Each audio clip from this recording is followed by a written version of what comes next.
Hey guys, so let's just call this my Friday the 13th evening edition. About to share some really cool things with you. I'm probably sounding a little somber right now, and I'll share that now. Um, and I'm also going to tell you why, beyond the shadow of a doubt, Kira Landon Grace, your dad, is absolutely the dumbest human being to walk the face of this earth. So anyway, guys, so here's how today went. I left. After meeting with Paula last night, I left this morning from Bedford and started walking up. And early you saw me where Joe and Eve got me some water, and I sat talking with Joe and Eve, and it was good. That's kind of how I envisioned this trip being, was going out and meeting people like that. And then as I furthered my way up the mountain, I stopped and I spoke to Mary Lou, and her husband was getting a new dishwasher put in, and they gave me some iced tea, and we sat and talked for a while. And in talking to them, I only had 2 or 3 real landmark moments that I wanted to take on this journey in terms of me personally, but also I thought it'd be great to share with you guys. And one of them was Flight 93 Memorial.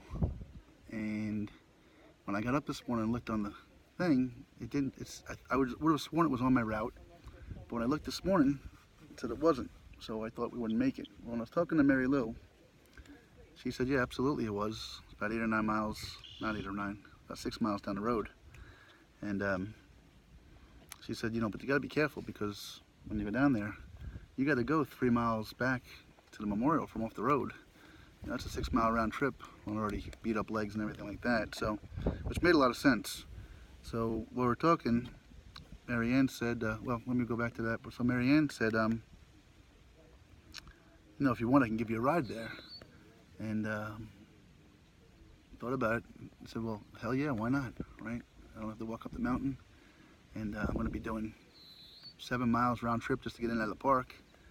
And so in the meantime, earlier today, one of the followers, Mike, that I don't even know, reached out to me and said, hey Jim, been following you, love what you do. I live in Greensburg, not far off of your path, just right on the path actually, and if you ever need anything at all, don't hesitate to ask. Our family's really enjoying what you're doing. So Mary Lou and I were talking, and I just gotten in the car to come here, and Mike texted me and said, hey, guess what? I'm driving back from Philadelphia. I'm not really far past you. I picked you up a cold water and some like a nut and berry kind of energy mix, which was so appreciated. And I said, well, look, I'm gonna be outside the Flight 93 Memorial. And he said, I'll run them down to you. So Mike, thank you so very much. Mary Lou, thank you so much. And Joe and Eve, it was a pleasure. Love you guys. I really do. This is what this is about for me. This is where I get my my joy. So so then I came to the Flight 93 Memorial, and at the top of the mountain, very breezy, which was good, because when you're sweating all day, you need to dry out a little bit. So I sat up there, and I had Mike's berry mix, and I had the water, and I dried off a little bit, and I put my backpack down away from everybody, away from the visitor center and against the light post, and said, let me go inside. I couldn't carry it inside to the visitor center. And I took a bunch of videos I'm going to share with you later on. I took them on my personal phone this time, because I want to put them on my regular site. I did these for me. You may see value in them, you may not, I don't know, you may not even want to watch them, but so if you've ever been to the Flight 93 Memorial, the visitor center's got kind of a gift shop, of course, but then it's got these walls of just information and data and stuff, and it's just pretty, almost overwhelming. It reminds me of when I went to the Vietnam Memorial in DC. So it starts out at ground level, and as you walk down this black marble wall with all these names on it, you just get sucked in. It's so overpowering, and then you're walking down this ground level. That's the Vietnam Memorial, not here. But walking around these walls, seeing the stuff, so emotional for me, and not, it's just overpowering, because you're remembering and putting yourself, what do these people go through? So anyway, I got a lot of videos. Really nothing, I just kind of scanned the walls as slowly as I could to show you guys, and maybe you'll see them. But the one thing that overwhelmed me, the one thing that was really overwhelming, which I'll kind of let you guys hear, hopefully it came out, but they have the actual recordings, they don't record every phone call that goes on a flight. They randomly record them. But they had recorded some of these, some crazy bird back here. They had recorded some of these messages from family members to their family, and you listen to it, and it's crazy to put yourself in that situation. And I got so overwhelmed that I couldn't do the last 3 walls. I just had to leave the facility. So I left the facility, and then they have this meandering path, which is 3/4 of a mile long, to get you down to where I am now. So I'm going to show you a little bit. So over here is this white alabaster wall with all the names of the victims on it.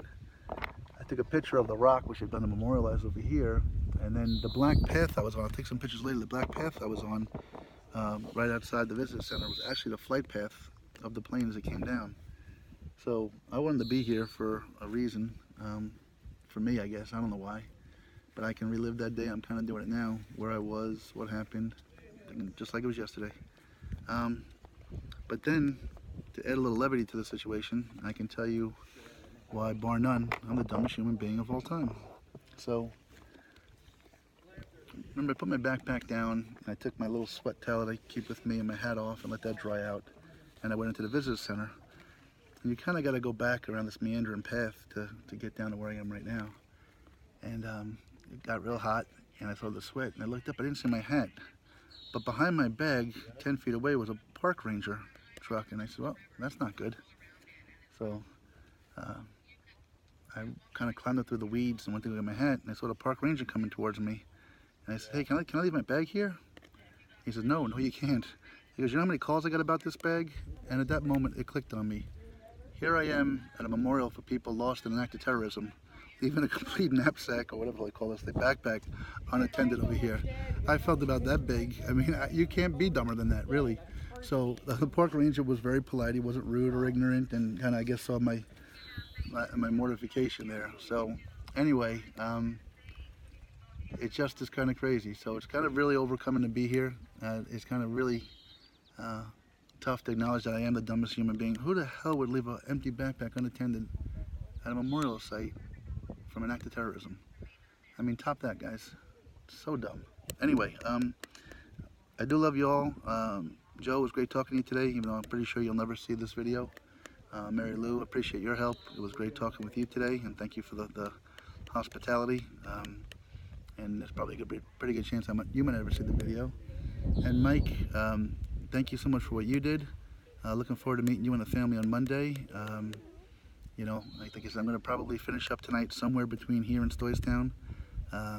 Honestly, I don't know what my plan is for tonight.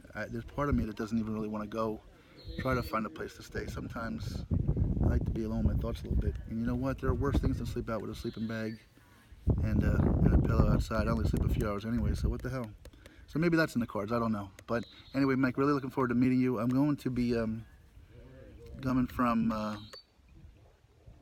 here towards Stoystown is the goal for today, even though I don't think I'm going to make it now. It's late in the day, and my energy is pretty much down, and I got to walk 3.5 miles just to get back to the main highway before moving on.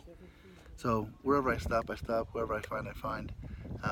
But then tomorrow, there'll be tomorrow Saturday, a town called Ligonier, and gonna stay in Ligonier, and I'm hoping Sunday to arrange for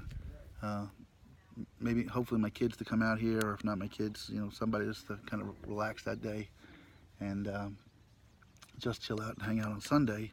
And then from Ligonier, I'll be walking almost 20 miles to Greensburg, where Mike and his family are, and so I'm already covered for Monday night as well. So that's kind of real cool, and I can't thank Mike. It was great to meet him. So like I said, you know, I was faced with a choice of not being able to manage the trip down to the flight memorial, which I wanted to so badly, or staying on the highway. But Mary Lou kind of stepped up and saved that day for me. So I greatly appreciate everybody. So I'm going to share a lot of pictures and a lot of videos later. It might be a 2 or 3 stepper from my phone to my personal Facebook to the sites page. I hope they don't bore you. If you don't want to watch them, I certainly understand. They're all going to be about 5 or 6. I don't even point to Thumb Journey, Flight 93 Memorial 1, or something like that. 1, 2, 3, 4, 5. But there is a bunch. But the one that was really overwhelming to me was the phone call things. And I got some old lady back here yakking on her phone and whooping it up about something, I don't know. So anyway, guys, thanks for listening. I love you guys, and I'll keep you updated as the night goes. But, you know, I'll be covered. Everything will be good. All right, thanks, guys.